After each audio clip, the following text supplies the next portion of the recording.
तुमने मेरे साथ जो किया वो तो मैंने बर्दाश्त कर लिया, लेकिन तुमने मेरे देश के साथ गद्दारी की, ये कतई बर्दाश्त नहीं कर सकता। मरना तो मुझे है ही।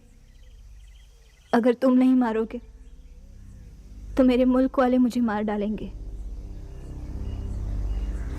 लेकिन मरने से पहले मैं अपने मुल्क के उन चंद आतंकी आकाओं द्वारा हिंदुस्तान के प्रति गुमराह किए गए उन दहशतगर्दों को एक संदेश देना चाहती हूँ कि जिस हिंदुस्तान के खिलाफ हमारे दिमाग में जहर भर दिया जाता है,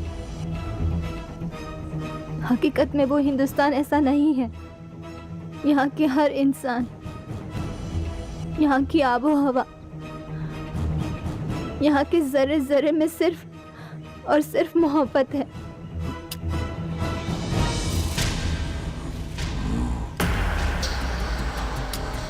अल्लाहू अकबर।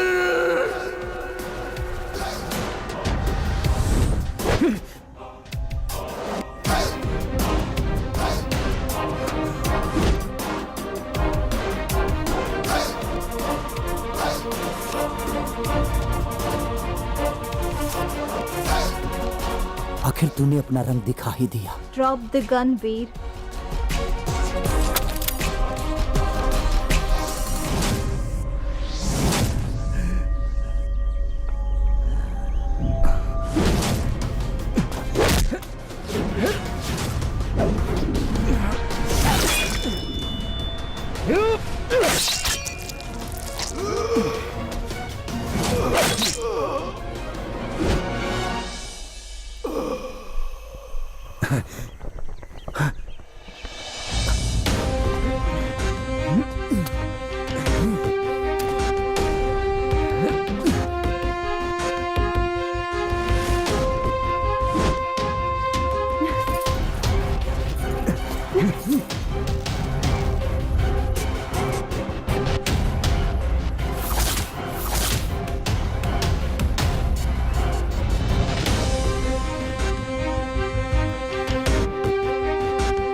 रुबिका, रुबिका, रुबिका, तुमने मेरे ऊपर खाली बंदूक तान रखी थी। हाँ वीर, मैंने गोली निकाल दी थी।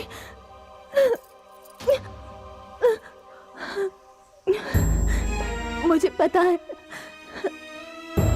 तुम मुझसे बहुत प्यार करते हो और ये मोहब्बत तुम्हें कमजोर कर देती, इसीलिए मैंने ऐसा नाटक किया ताकि हिंदुस्तान की जाबाज सिपाही की जाबाजी दागदार ना हो।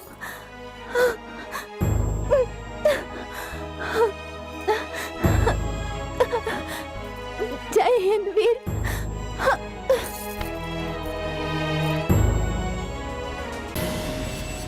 अब हम तोहरा से दूर ना रह पाए वीर। हमारा जीवन में तोहरा अलावा क्यों नहीं खे। धोखा मत दियो, ना तो अपन जान दे दे। तुमने मेरी मोहब्बत का ये सिला दिया है, लेकिन मेरा दिल ये मानने को तैयार ही नहीं है कि तुमने मुझे धोखा दिया। कह दो कि ये सब झूठ है। तुम मुझे बहुत चाहती हो।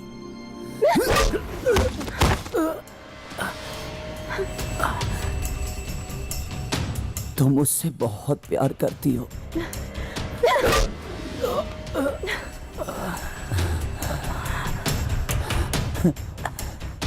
तुम मेरे बिना जी नहीं सकती।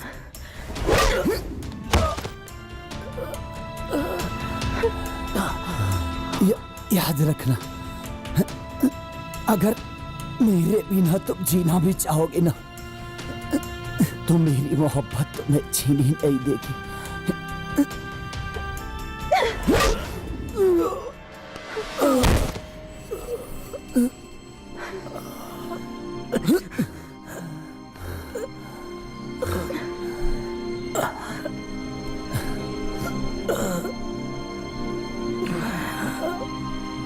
तुम हिंदुस्तानियों की सबसे बड़ी प्रॉब्लम क्या है पता है? तुम लोग बहुत इमोशनल होते हो, किसी के भी बात पे भरोसा कर लेते हो। मैंने जो स्टोरी तुम्हें बताई वो झूठी थी। तुम उसी दिन मेरी नजरों में चढ़ गए थे, जिस दिन तुमने हमारे 13 पाकिस्तानी भाइयों को अपने ऑपरेशन में मारा था। उस नामाकुल मेजर वीर ने हमारे 13 पाकिस्तानी भाइयों को मारा है, अल्लाह कसम। अब उसी के सपोर्ट से बम ब्लास्ट करके 13,000 हिंदुस्तानियों को मारेंगे। हिंदुस्तानी खुफिया बहुत एक्टिव है, विस्फोटक ले जाना नामुमकिन है। RDX भी जाएगा और ब्लास्ट भी होगा। मैंने सब प्लान कर लिया है और मैंने तुम्हें अपने प्यार के जाल में फंसा के निकाह तक ला दिया। और यही बात जब मैं अपने बॉस को सुना रही थी तो हमारे मकान मालिक और मालकिन ने सुन ली। बेचारे खामोखा मेरे हाथों मारे गए। आतंकवादी हमारे देश में ब्लास्ट करना चाहती हो? वो तुम्हें नहीं छोड़ेंगे। अभी पुलिस वालों को इन्फॉर्म करते हैं हम।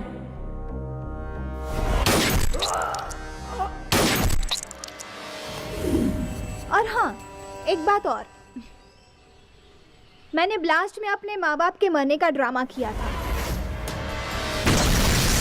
ये सब तो मेरे प्लान में शामिल था, लेकिन बालिका गृह पहुंचना ये एक इत्तेफाक था। लेकिन मेरे इरादे इतने मजबूत थे कि खुदा ने भी मेरी मदद की और मुझे तुमसे मिला दिया। और गिलानी के पास जाना भी मेरे ही प्लान का हिस्सा था।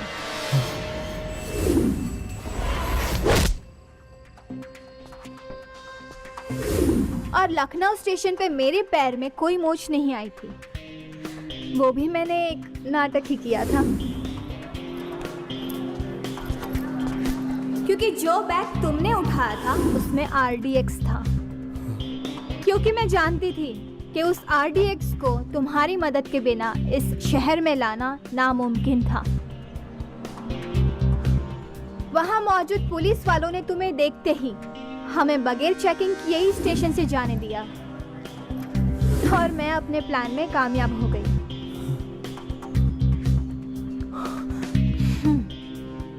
कल ठीक 12 बजे तुम्हारा हिंदुस्तान दहल जाएगा।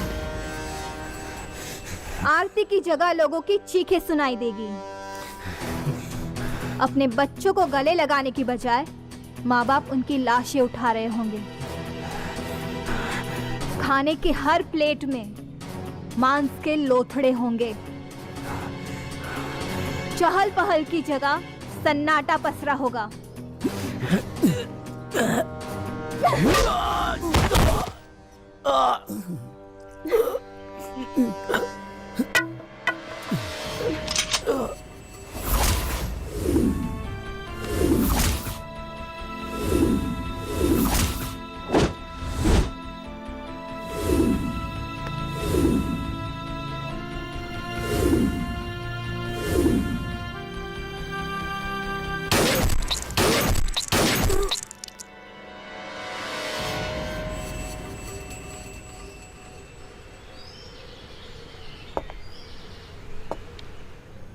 उसे जहन्नुम पहुंचा दिया। हाँ।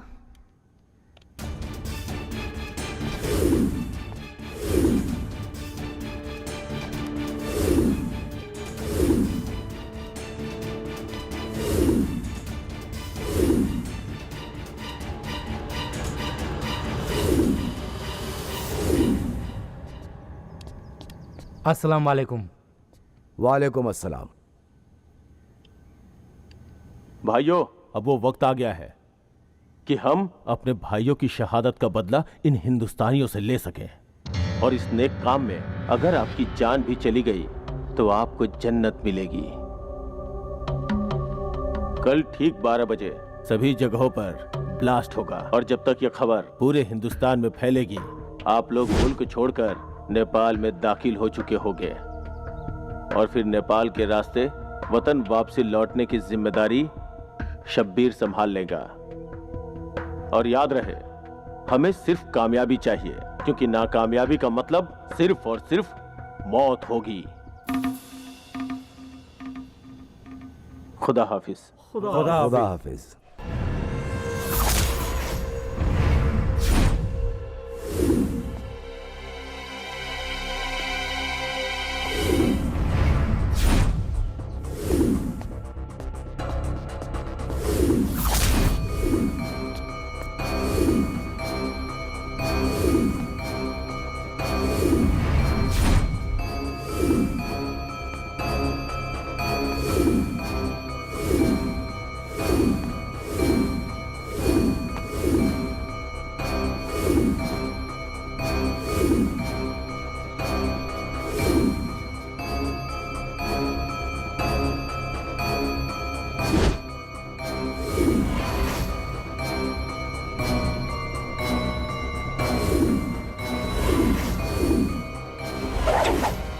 भारत माता की जय।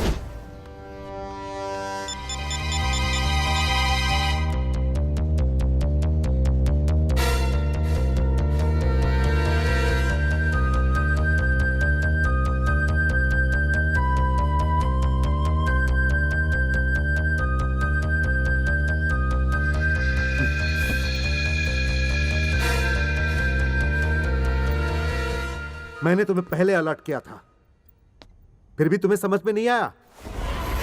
हमारे फौज के लिए कितनी शर्म की बात है कि एक इंडियन कमांडो को एक पाकिस्तानी लड़की ने मार देती। सर, मात मोहब्बत में मिली है, लेकिन मेरी मर्दानगी उस पाकिस्तानी लड़की को उम्र भर याद रहेगी। इडियट!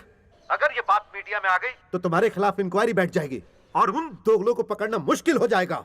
लेकिन मैं अपनी बहादुरी पे लगे हुए दाग को धोना चाहता हूं। मामला हमारे देश की सुरक्षा का है, हजारों लोगों की जान का है, और समय है सिर्फ 24 घंटा। कैसे रोकोगे ये तुम्हें डिसाइड करना है। मैं तुम्हें पूरा सपोर्ट दूंगा। सर, उन दोगलों को हमेशा हमने मात दी है और इस बार भी देंगे। जय हिंद सर।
इतना गौर से फोटो के काहे देखा तारू? ई फोटो में हमारे जीवन के मकसद जुड़ल बा।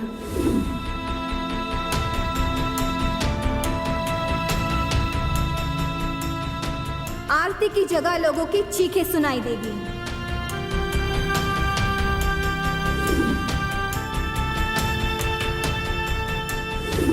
अपने बच्चों को गले लगाने की बजाय माँ बाप उनकी लाशें उठा रहे होंगे।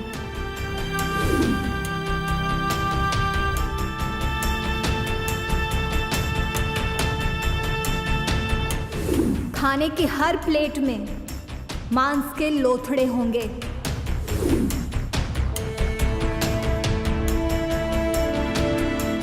चहल पहल की जगह सन्नाटा पसरा होगा।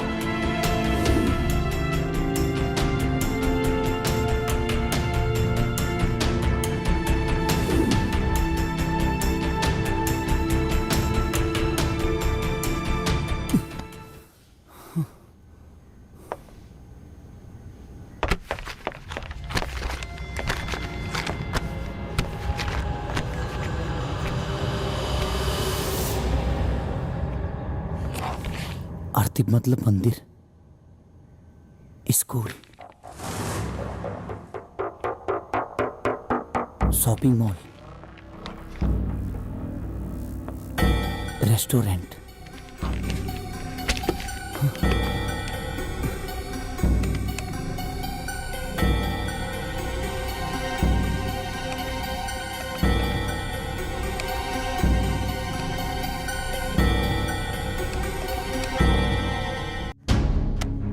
यस वीर, क्या प्लान है तुम्हारा? सर, इनका ब्लास्ट लोकेशन है 4: Chandrika Devi temple, Annapurna restaurant, city school और सिंगापुर मॉल।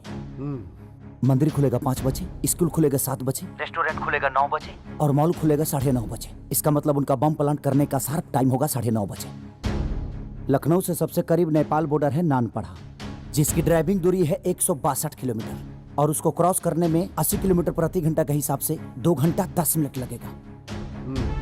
मतलब कि 9:30 बजे वो लोग बम प्लांट करेंगे और नेपाल बॉर्डर क्रॉस करने में 2 घंटा 10 मिनट लगेगा, यानी 11:40। तो 12 बजे इनका बम ब्लास्टिंग का टाइम होगा और बम ब्लास्टिंग से 20 मिनट पहले ये लोग हिंदुस्तान छोड़ देंगे। फिर हम इन्हें बम प्लांट के साथ ही पकड़ लेंगे सर। नहीं, अगर ऐसा हुआ तो स्पॉट पर भगदड़ मच जाएगी और वो लोग उसका फायदा उठा लेंगे। फिर तुम्हें मात्र 2 घंटा 10 मिनट में ही बॉम्ब को डीएक्टिवेट करना है और उन लोगों को बॉर्डर के अंदर पकड़ना भी है। I need your help sir. Just wait. सूबेदार सिंह, अमित वर्मा, अमनदीप और जावेद खान, हमें उन्हें पकड़ना है, उन्हें छोड़ना नहीं है। ये हिंदुस्तान के आन बान और शान की बात है। We have...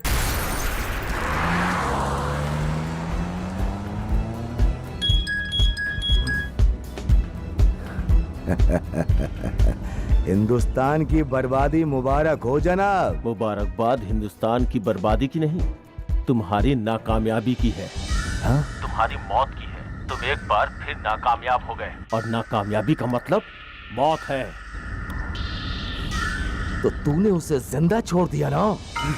तूने अपने मुल्क के साथ गद्दारी की ना? हाँ? हमने किसी के साथ कोई गद्दारी नहीं की। एक पाकिस्तानी के लिए उसका मुल्क बड़ा जरूर हो सकता है, उसका फर्ज बड़ा हो सकता है, लेकिन एक बीवी के लिए उसके शौहर से बड़ा और कोई नहीं हो सकता।